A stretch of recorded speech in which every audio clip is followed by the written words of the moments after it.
First of all, let me start by thanking God for the privilege of life and for the opportunity given to me to come thus far. I am truly, truly grateful unto God for that. Let me also take this opportunity to thank from my family to the larger people that have, in one way or the other, contributed to us making this journey what it is today. I am quite grateful and truly appreciative of every contribution that anyone has made over time to ensure that we have come this far. I am truly also grateful unto my immediate family, my wife, the children, of course, my parents, for what they've invested in me for me to be able to attain this particular feat. To be modest, it will be an understatement to tell you how happy I am as far as the event that culminated into what we saw last Saturday. The crowd was massive. People really turned out to celebrate with us. And so we'll have every reason to continue giving God the glory for giving us and blessing us with so many admirers, so many numerous people who have always been on bended knees, praying for our well-being, praying for wishing us well. So for me, this is one event that will just be summed in thanksgiving because of what God has done through several people, several individuals that have given me the opportunity, have served as given a shelter for us to lean on in this journey that we've had over time.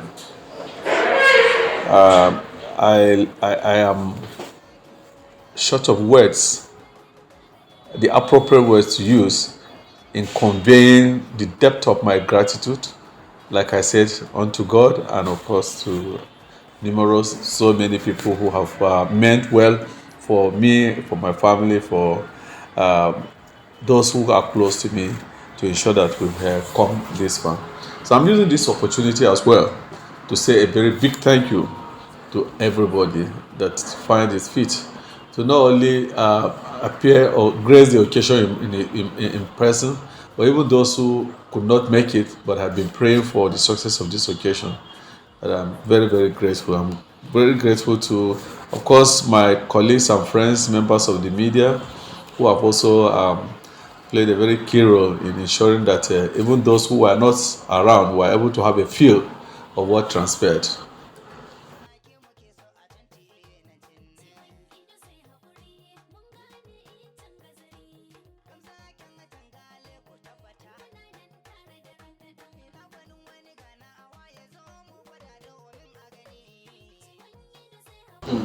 I think it's been God all through.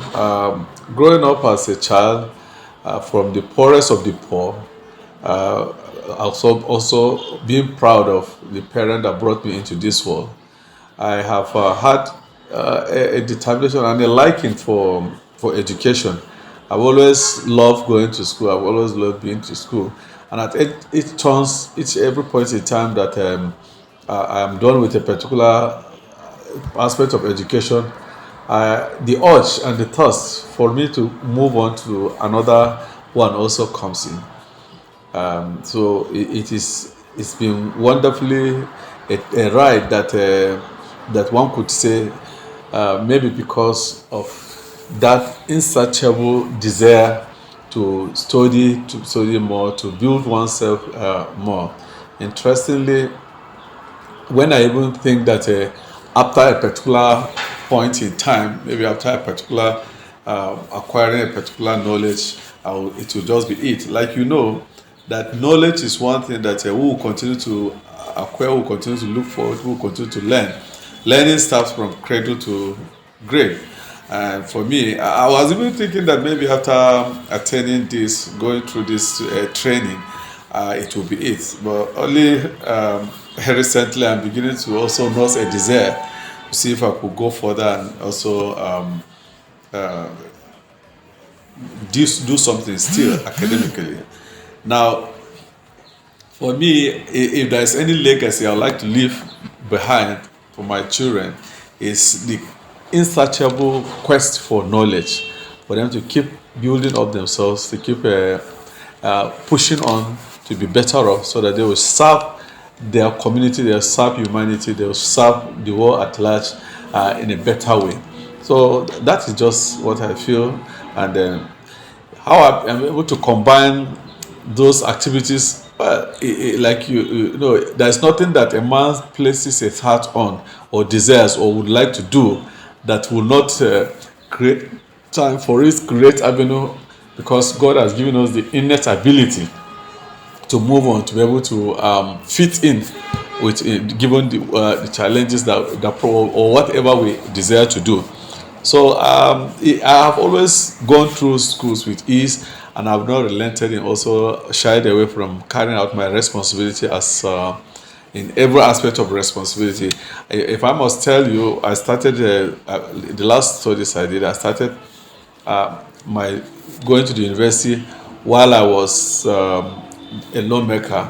And then if you check the record in the Fifth Assembly, perhaps you will discover that I am probably one of the members that have had, if not 100% attendance and involvement and engagement in the legislative activities. And at the same time, I've also had a wonderful grade in the university.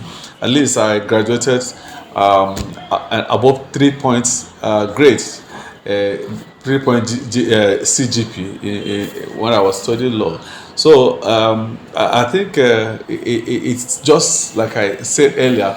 Once you put your heart to a particular thing, you could push and continue to create time and continue. It might not be easy.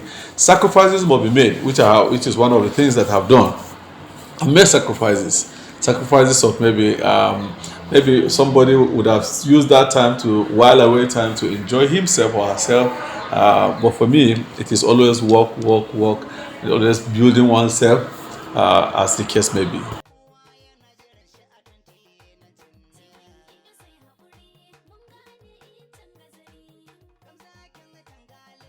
Well, I have always been passionate to see what I could do to my people, how I could also be of service or be of help, how I can add value to the system as far as the people are concerned. So for me, I see service as a value addition to the people, how what I will be able to contribute to make the system, to make individuals better than I have met them. For me, I would like to leave maybe the stage by saying that, okay, when people look back in retrospect, they will say, oh, Rembi Ibrahim Ayala has added a dimension, has added something to the system.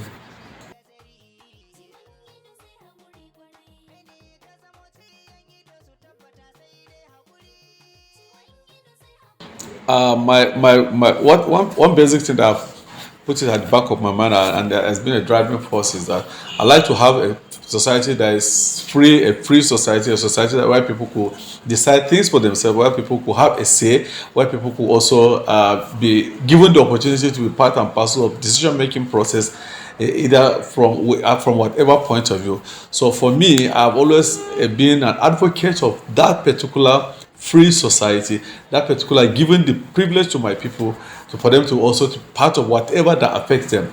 Like it could be said in one of the adage, you can, so that they cannot be, their heads cannot be shaped in their absence. They can always be given the opportunity so that they will have a say in what they do. So for me, that has been a core value to me. Respect the people, give them the opportunity to have a say, and then be a voice unto those who are voiceless.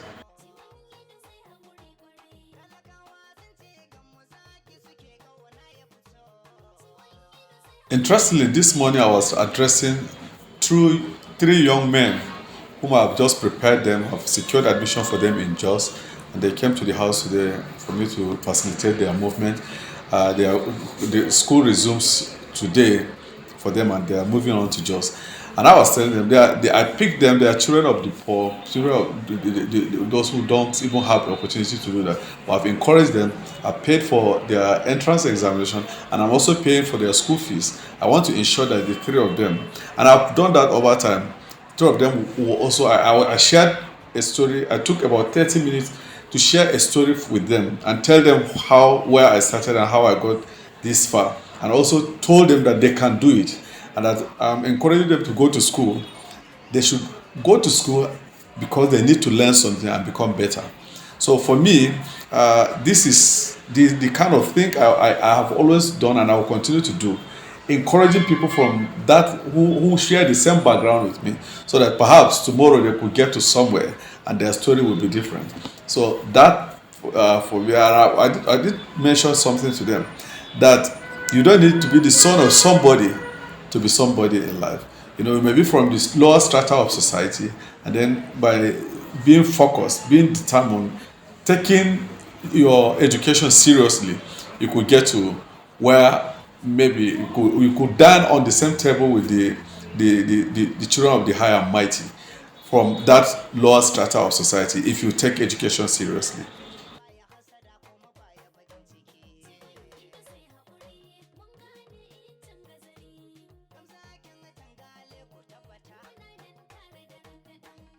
The road to success for me is laced with challenges.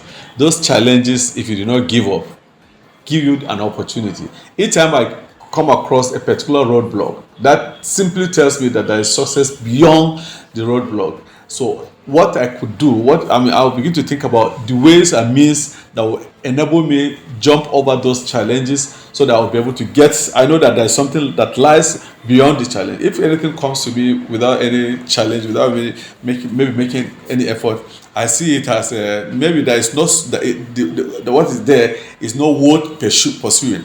So for me in life, I've always seen those stumbling blocks as the element, those things that laced the road to success. So every challenge, in my view, is just something that help you to climb if you are able to endure, if you are able to remain focused, if you are able to remain determined to enable you get to that particular point of success.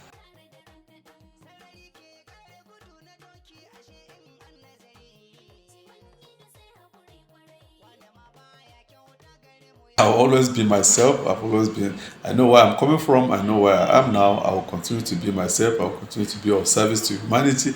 I'll continue to ensure that whatever gains that come with this uh, challenge or this new privilege that I've had will rub positively in on people. And if you ask me to be frank with you, coming into the legal profession now, I look forward to the likes of Ganifa Wahimi. I look forward to also toe the lines of people like Mike Ezokome. I look forward to toeing the lines of people, although the revered Festus Kiama now is within the political turf, on the political turf now. But I look forward to being toeing the line of people like Femi Falana and many other legal minds that are toeing the line of speaking for the voiceless, ensuring that they speak for those who cannot speak for themselves, ensuring that their human rights is not only protected but promoted, that people who are unjustly being trampled upon by society also have the opportunity, if there's any way we could contribute to that. And for me, coming into this legal practice, setting up a legal firm is for me to achieve some of this. That has always been my desire, and I'll continue to pray to God that the son of the poor person, the underprivileged person, somebody down somewhere in Jurara, somebody somewhere in Kwame, somebody somewhere in Lapan and all other places within Gombe State and beyond. My concern will be humanity, how humanity will have a voice. So for me, that is would be the focus, that would be the driving force, that would be the motivation, that would be what we will be doing to ensure that we have given our contribution to society.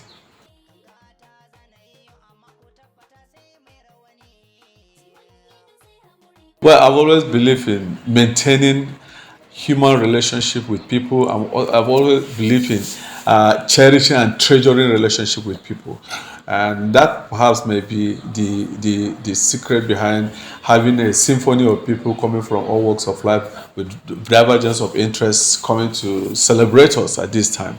And I'm also grateful unto God that the governments of the day established its presence at this book launch, symbolized by the presence of the deputy governor, of course, the speaker of the house, the state secretary to the state government, among other high-profile dignitaries, members of the state executive council who were present, and of course, both past and present members, colleagues, my colleagues who were with us in the Fifth Assembly, and those who are even pioneers to the state assembly in Gombe State, honorable members, commissioners who have served this state meritoriously were present. The high point, of course, as you know, I mean, two things that I will mention quickly. The high point is that the apex body, the body of elders in my local government, in my ethnic nationality, the board of trustees of the Tangale Community Development Association and the body of elders of the Tangale Community Association, they did not only come and participate and show their support in this event that happened, they also, as you are a witness, sent in a very strong worded letter in support and in appreciation, and that made me feel very special. And they poured prayers and their support towards what's happened. That simply tells me that this part they gave me at the back, that means I'm on the right track. And again, as you also did witness at the occasion, I'm one person that don't forget a favor done to me or anything that has done to me. No matter how long it will take, I'll always be thinking about how I'll get back and I'll pay back that favor, which was Marlon Julius Erima, who got an award, an appreciation that day. He probably never knew that something like that transpired, that he probably never knew that he has given an advice such as this. He probably never knew, and he wasn't actually expecting it. I mean he might have forgotten. I can't even remember when last I saw him, but at least I do remember. I do treasure relationship. I do remember any act that has been done to me that is worth paying back. So for me, that is something that I cherish so much, and I will continue to leverage on that.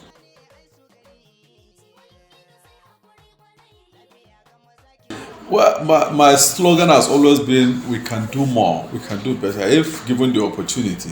But even at this, as we stand, I think I will always continue to remain indebted and grateful to the wonderful people of Billiri East and indeed the Tangale Nation for giving me the opportunity to serve in the capacity I'm serving. Now, nobody has gone to the Gombe State House of Assembly from my constituency and my local government twice. But through the grace of God and the goodwill of the people, they've given me an opportunity to first of all come to the State House of Assembly, and they've also reaffirmed their commitment and belief in me, something that has never happened, unprecedented. They gave me an opportunity to be a trailblazer as far as the second tenure is concerned. Moving forward, well, I don't know how and what it will be politically speaking, but even at this point in time, I'm very, very grateful. For me, I've always been looking forward to giving more service and service to my people in whatsoever way I'm called upon. So, and I think that is gladdening to for me and my family to have been given this privilege to serve in this capacity. And I'm talking about service, we could serve even more in whatever capacity we're given the opportunity, whether on the sideline or in the mainstream. If Rembi Ayala, the son of a very peasant farmer, the son of somebody who was perhaps a town crier, son of somebody who was perhaps a traditional music champion, the son of somebody who probably has not seen the four corners of formal educational center. If God could bring me this far, He could also take you to whatever level. So for those who, we have no excuse. The innate ability that God has deposited in each and every one of us, He could also, with His help, give us the grace for us to embark on a journey and get to the point that I am now. And as I said, educationally, even when I think that I've had enough, the insatiable desire keep cropping in, and I'm looking forward to also measuring off when the challenge comes in.